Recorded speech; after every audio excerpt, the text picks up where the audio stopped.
Good morning. Good morning. It's Elisa James, and we are live again on Facebook and on YouTube. Today is Experts Interview, and as usual, I have a fabulous show for you coming up. My guest speaker today, her name is Prasanna Manuela, and she's an international speaker, feminine prosperity creatrix, and international best-selling author of Elemental Woman. Now, she is saying that health and wealth do not have to be mortal enemies. And how often do we sort of struggle with these two things, especially as women in business these days? We need to be wealthy, we need to be prosperous, we need to blah, blah, blah. And then we forget about our health. And then we put on weight. And then we have issues. So today we're going to look at the balance of all that. Prasanna is my guest. She's been creating a business that is 100% her heart's calling. She offers life-changing events virtually and in person, and she regularly travels to share her passion to awaken a new generation of wise woman leaders. So please welcome to the show this morning, Prasanna. Thank you so much for joining us. Oh, thank you so much for inviting me. I'm very happy to be here, Elisa. It's lovely to have you. Now, as you can see, guys, we are absolutely live. Good morning. My beautiful assistant, Ice, has just said hello and popped in to say hello. That's fantastic. So what we're doing today, guys, is we're streaming on two platforms, and that means while we are live, you can actually post below the platform that you're watching this on, find the comment box, and then post any question or comment that you'd like to share. Now, all I ask is that you keep it clean and non-political. There are my rules. They're my rules. This is the Clean Family Show, guys. So today you can ask any questions. You can brainstorm with us. You can, ask Prasanna any questions as well. All you have to do is pop it in the chat underneath. So you're watching this on the Voice of Confidence TV with Elisa James on YouTube, or you can be watching it inside Facebook. Either way, we've got you covered. Okay, let's get into it. So tell me a little bit about yourself. Why is it important? Let's start with that question. Why is it important that women embrace this new feminine way of creating and making money? Well, first of all, what I see is as a worldwide challenge at the moment, women are deeply depleted. And especially those women that are natural givers, the women that want to make a big difference in the world. And, and they're, I love these women because they're big-hearted. They put their whole heart and soul in what they're doing. But at the end of the day, a lot of the time they put themselves last. They put their bodies last, they put their emotions last, they put their sexuality last, their relationships, and their relationships suffer as well, right? So I think it is important because sooner or later, we are going to be empty. We can't push forever. Those reserves are going to dwindle. And so when that happens, passion won't help us out any longer. Passion can drive us for a long time. But eventually, we actually have to listen to our body, and because the body is the first environment we live in. And if we ignore that very first environment, we're going to be stuffed sooner or later. It is so true. And, so many people that I work with, a lot of women that I work with have exactly the same problems. We tend to we've got so much going on in our lives, of course. We're running a business. We've got children. We've got families. We've got partners. We've got pets. Life is very busy. And so it's very easy to just go, I don't have time, don't have time, don't have time to exercise, don't have time to meditate, don't have time to eat properly. I see this with my students a lot. I do see it in myself also a little bit, not too much because I'm more mindful these days, but it's right. It is. We tend to squish down our own needs, don't we? Yes. It's its own pandemic that I see worldwide. And we see it especially as women are getting older. So what I see it, I work with a lot of women in their 40s, in their 50s, perimenopause or going through menopause, post-menopause. And if women have not taken care of themselves, by the time they reach perimenopause, that period in their life becomes very difficult.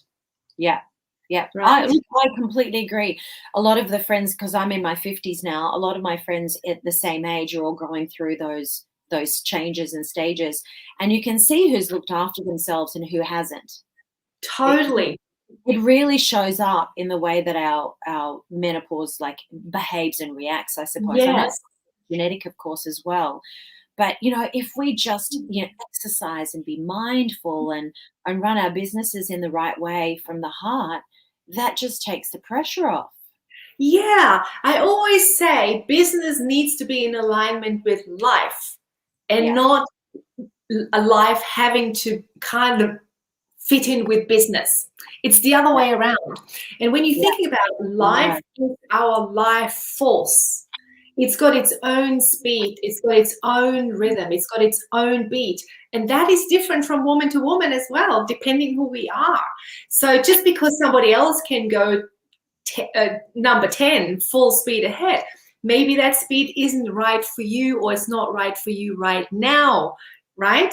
So, or because you could do it 5 years ago doesn't mean it's the right thing to do now. So it's all about really listening into your body, especially listening to your life force, and follow that religiously. Because what I find is the menopausal phase, which is quite a long journey from perimenopause, menopause, and coming out the other end, it's actually an amazing opportunity for a woman. It's an opportunity for a woman to realign herself, to birth herself, because prior to that, a lot of the time she's been fragmented. Her energy, as you've said, has gone into supporting the husband to be successful, supporting her children to be successful, keeping the house clean, keeping the meals on the table, keeping the pets in order, the business, goes on and on and on. Yeah. All of a sudden, we come to this time of our life where the children are becoming more independent. And for a lot of women, there's this hunger. They've been busy, but not necessarily living in alignment with their soul calling. Okay, you can have a successful business, but not necessarily that's what your soul really wants to do. All of a sudden, we're at this point in our life which offers the opportunity for us to really have a second go.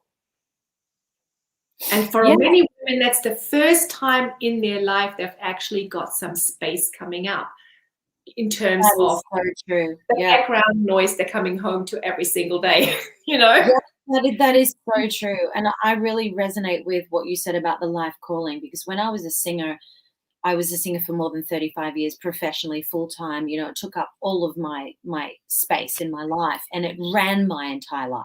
That was first. Absolutely first over everything else.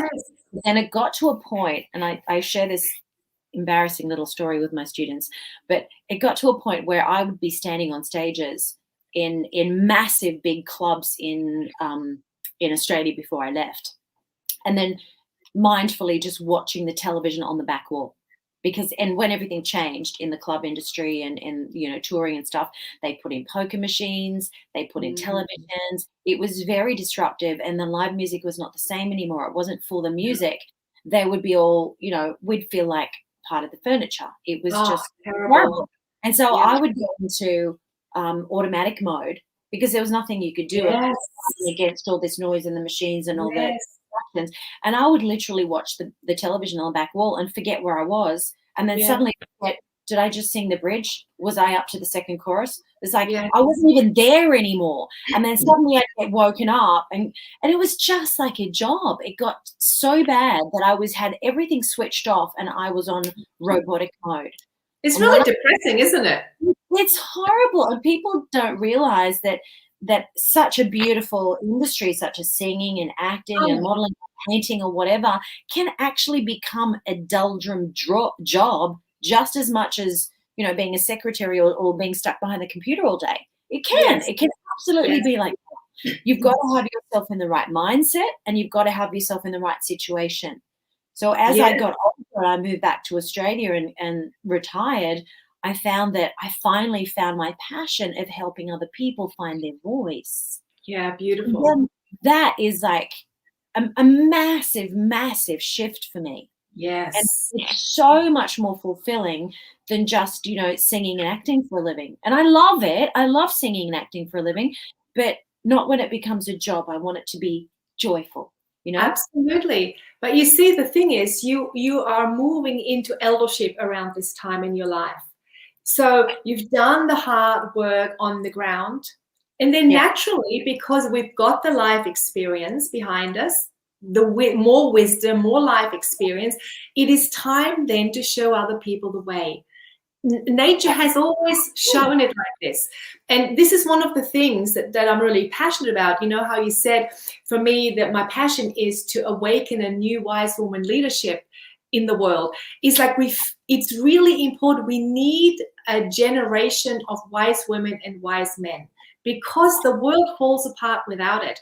And it actually is about us stepping into it.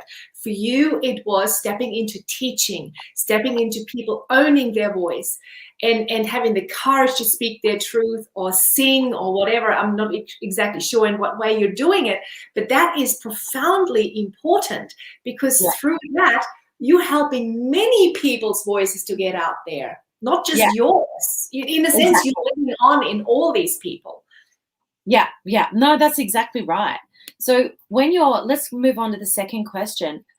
I mean, I think this is pretty obvious, but in your eyes, if we build this new feminine way of making business, who benefits from that gentle feminine way of running a business? Everyone. First of all, you as a woman, because when you are reprogramming to becoming a very present woman, a receptive woman, what happens is you're shifting from working from depletion, giving from empty. You're shifting from that to always filling your own cup first, being full first, and from that full place, you're serving others from overflow. Big shift. Yes. Very big shift.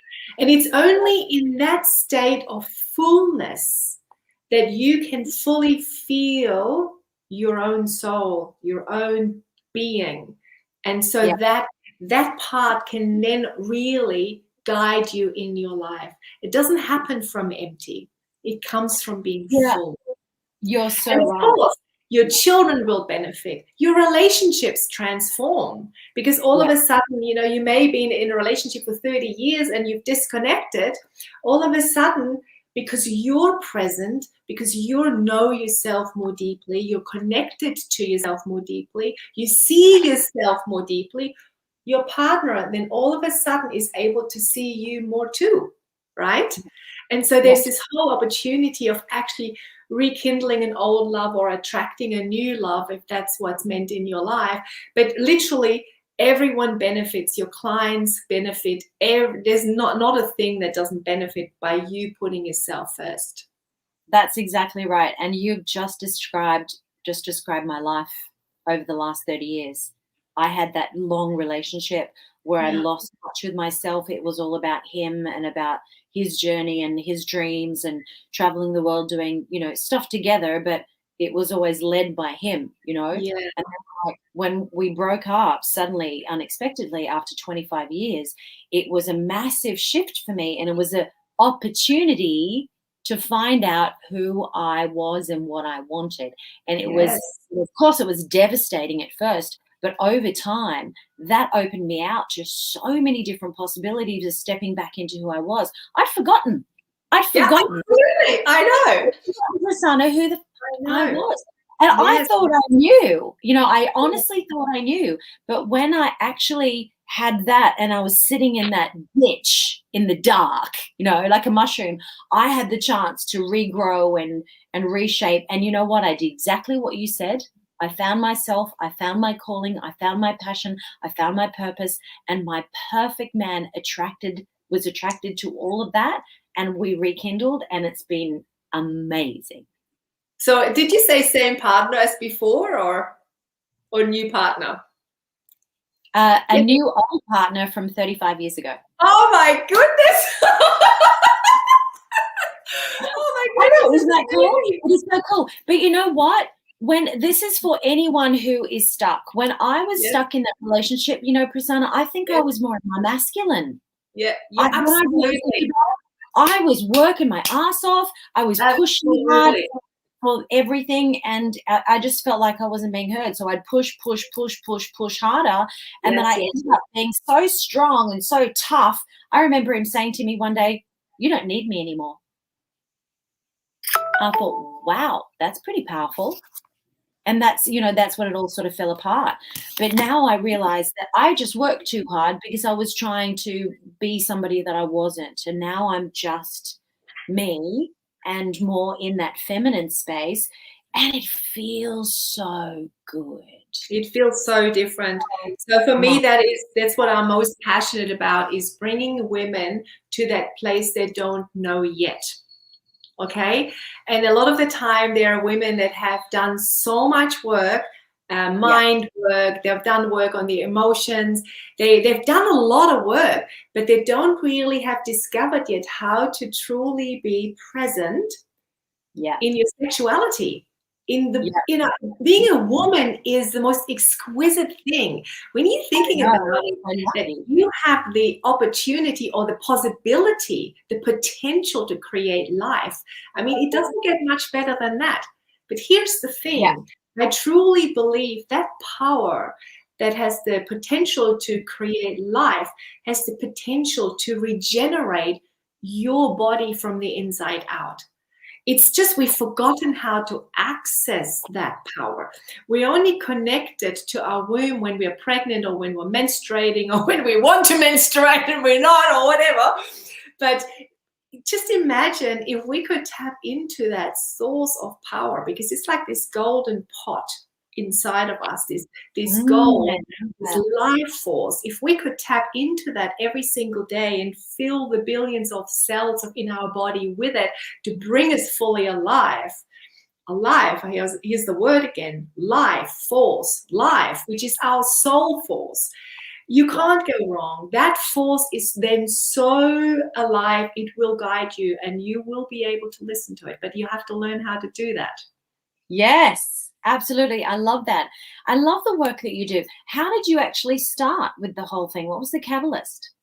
Okay, so I lost my second baby 2 days after birth in 1995.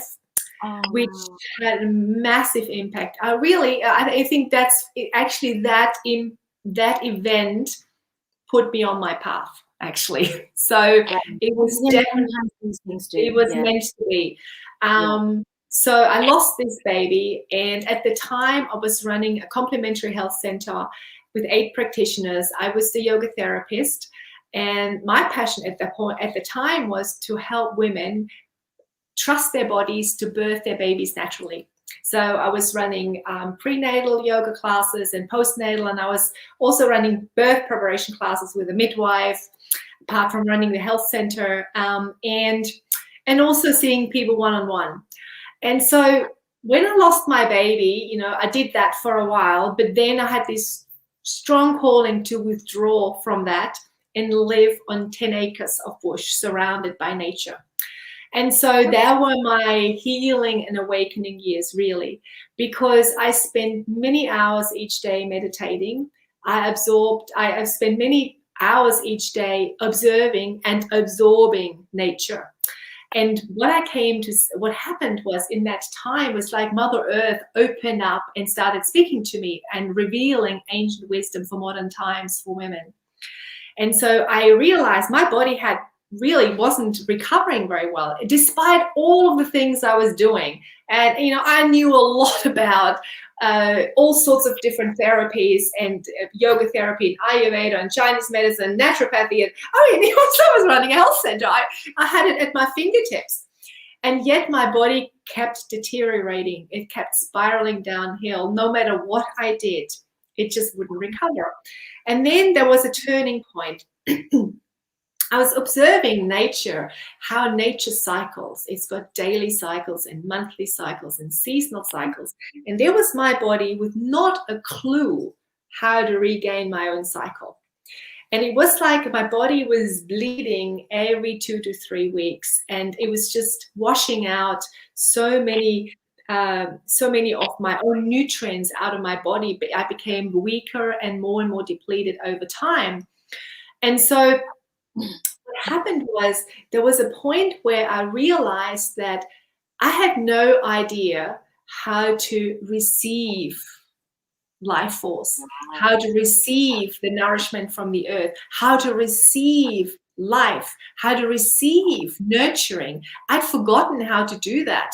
It's like a tree that hasn't been watered for a very long time, and it dried out so much that the rain comes and it actually can't drink it up anymore. Yeah. Okay. So then I actually learned how to receive, literally how to open up on an energetic level and receive the life force from the earth, and rebuild the power in my womb through that, and then learn how to use that power to regenerate the rest of my body, to actually access it. So that was a whole other thing. And so really the book Elemental Woman was all of the things that Mother Earth taught me. So it's just, so if we live in harmony with nature, because our body as a woman is a reflection of the earth. You know, the earth is round, our wombs are round, the earth cycles. We are cyclic beings. We're not linear beings. The masculine always pushes for the goal. It doesn't matter how you get there, you just got to get to the goal. The feminine's different. It's about cycling to it, because a woman's different in every week of the moon cycle. We actually literally are feeling, our hormones are very different. So it impacts us profoundly. So if we live out of alignment or against that natural flow, we create an inner conflict. So we're constantly pushing against something. Yeah. Right? You see what I mean? Absolutely. Yeah, and that's deeply depleting, and it also disconnects us from our calling, because we're not flowing with our natural life flow. We're going against it. We're going against nature, our own nature. Yeah. I think that a lot of women do that, especially in corporate. I find that there's a lot of, I teach a lot of speakers, and especially speakers at high levels, they're competing with male energy all the time. Yes. And when they go into that male dominant energy and speak and project from there, it doesn't feel right. They ruin their voices. They're angry and hard and pushy all the time. That male energy it doesn't feel right for a lot of women. Maybe it's right for some women. For some, for some. But for a lot of people, you know, they come to me when they lose their voices, and I look at the whole thing. It's like, wow, they're working so hard. They're pushing so hard. Yeah, that's what it is. All that. They're just pushing hard, and they're not in that feminine energy. And you can hear it in their voice. Their voice sounds like, I had a student who came to me and she said, yeah, people think that I'm a bitch on wheels. It's like, well, if you speak like that, yeah, maybe you will sound like a bitch on wheels, you know. But because of the way that she had developed her voice in that pushy, aggressive, low pitch, like a guy with an A-type personality, she was attracting the wrong people and pushing away clients that could have been perfect for her. Yes. Because she wasn't settled back in her own feminine energy. She was just pushing in that male energy all the time. It's just not attractive, and it doesn't feel good. Yeah, that's the thing. It doesn't feel good. So if we ourselves are not really feeling good, how can we attract something good? I mean, this is judging good and bad. To that. Amen. That's exactly right. That's exactly right. And that's why when my marriage fell apart and I found myself again and found my voice in the world, that's when my life completely changed. Yes. But if we stay stuck and we stay thinking, oh, I can't change jobs, I can't change boyfriends, I can't change state, I can't change house, it's all too difficult, it's all too hard. Well, yeah, you know what? It's the easiest solution. Believe me, 25 years married, it's the easiest solution to stay where you are. I know. I did it, but it doesn't mean it's right. That's exactly right. For me, it was the same. For me, it was the same. I was 29 years in a relationship. And but here's the thing, you know, if you as the listener are in a situation where you're not happy, whether it is a job you've held on to for too long, or a relationship, or a lifestyle, or you lived somewhere and where you're actually not happy, whether it's a city or you don't like it in the country, here's the thing. change is always a challenge because you don't know how it's going to pan out. So do not be held back by the fear of the unknown, because your controlling mind is a control freak. And all it has in mind is to keep you safe, because it thinks anything unknown is unsafe. But that's a lie. That's actually a lie. But in that sense, my controlling mind's not allowed in for decisions. Yeah, controlling mind is very good for counting money, that kind of thing, right? Scheduling, timing, linear, all of that. But when it comes to life decisions, controlling mind's hopeless, because it just wants to control and keep you where you are, even if you're unhappy. And keeps you safe. Keep you safe. Keeps the you safe. illusion of safety. The illusion of safety. That's exactly right. We don't like perceived danger. That's why people come to me for public speaking, because the perceived danger is being seen and being heard. It's a perceived danger. It's getting outside of their comfort zone, where they feel like it's such a big thing and it's such a big change that they can't deal with it. But it's just a change. That's all it is. It's just a change. And the change. For the better. It's a change for the better, because in a sense, this is the thing. Why are we here on this planet? Why are we here on this planet? We're here to evolve and grow. And if you stay in the comfort zone, how can you grow? That's impossible. You only grow outside the comfort zone. And here's the other thing is, you get used to that. Once you do it again and again and again, you get used to living on the edge. You get used to being outside your comfort zone, and it's okay to be uncomfortable. It's actually okay. Absolutely. And I think that was the gift of the entertainment for me, because I'm naturally a shy and introverted person. That's sort of my nature by default. So to force myself to push myself out of my comfort zone every single day, new theater, new gig, new band, new music, it was friggin' scary. It was scary. It was stressful. Every day was different. You never know what you're going to get. You don't know if the audience is going to like you. There's a lot of unknowns every single day. And it was always stressful, but you get used to having that unknown, and you feel willing to step into it because it could work out really well. And most of the time it does. Most of the time it absolutely works out well. And the times where it didn't work out well, I learned a lot. Yeah, I learned a lot. And then the next time it's better because of the learning. Very, very true. And I mean, the thing is too that, it is a much more joyful place to be open to new experiences, to be open to a new world, or looking at the world with new eyes. That is a much more joyous way to be, and to be curious about the world, the inner world and the outer world. So, if you are on stage and you're feeling a little bit uncomfortable, to be kind of curious and go, I wonder what's going on here, versus to go, No, exactly right. Exactly right. So let's move on. I've got question 4 here. What's your global vision for all this? How are you putting all this together? Yeah. So my vision deep down is, we are at this momentous moment in time where the earth is actually undergoing some very deep rebirth. And because we are part of the earth, we are pushed to undergo that rebirth too. And what I see when I look at from a bigger place is that the earth is out of balance, because in a sense it's the masculine principle have dominated the earth for a very long time. And now the feminine's coming to bring balance to the masculine. Masculine's not bad. It's just too much of it. Not enough feminine energy and too much masculine has kind of brought the earth out of balance. It's brought us as beings out of balance. So right now, there is this masculine energy coming, really going into the earth to find balance. And my vision is, I want to see women thrive globally.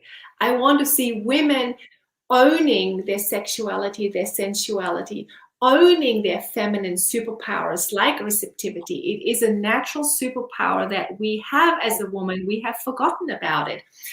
I want women to feel full and not empty. I want women to be recognized as equal but not the same. Instead of us trying to be the same as men, to recognize that we have different gifts. We are just as powerful, but in a different way. I want to see worldwide that eventually this is understood, on whether it is at school, whether it is in politics, whether in any part of leadership. I want there to be understood that a woman is most powerful when she is in her feminine energy, and we need her to be there, because everyone, as we've already discussed, thrives when a woman is there. Yeah, absolutely. I completely agree. So this has been so beautiful. Can you tell us before we finish up, guys, remember, if you want to comment or ask a question, please put that in the comments before we finish up today. And then I will ask Prasanna how you can contact her, excuse me, if you want to work with her or know any more about the global vision and the book, of course. So tell us about your bestseller, and also, where do we find it? Okay, so Elemental Woman, international bestseller. If you are in Australia and New Zealand, you can get it from my website, prasannadiana.com. If you're outside New Zealand and Australia, it's probably best you get it from Amazon, amazon.com. They've got the book. They ship it out to anywhere else in the world. You can reach me on my website. You can also join my private Facebook group, Activate Your Femme Fortune. Your Femme Fortune? Femme Fortune. Femme Fortune. Like this? You can join me there. I do live trainings in there, and you will also always know what's going on. Sometimes I run online events. You'll be kind of, you stay up with me. And that's probably about that for now. Okay, that's fantastic. Thank you so much. This has been an absolute delight. I love meeting new people, and I love your energy. I love your vision for the world. I love the work that you're doing. So thank you so much for joining us today. I really appreciate it. Thank you for having me. It was a lot of fun. Thank you. I love being here. Lots of love to you all out there. Yes, look, everybody who's watching on the Voice of Confidence TV, if you've got any comments, you can watch the replay, of course, on my YouTube channel. Just put #replay, and I'd love to hear your comments, how you enjoy these interviews. I would love to hear that back. And if you would like to be interviewed, if you're an expert in your field and have an expertise around something, please come and share it with me. Just send me a PM or comment underneath my channel, and I'll get in touch with you and invite you to be a guest. I'd love to see you then. Have a wonderful week, guys. Have a great weekend. And thank you again. I really appreciate it. Thanks for being here. Thank you so much for having me. Bye, Lisa.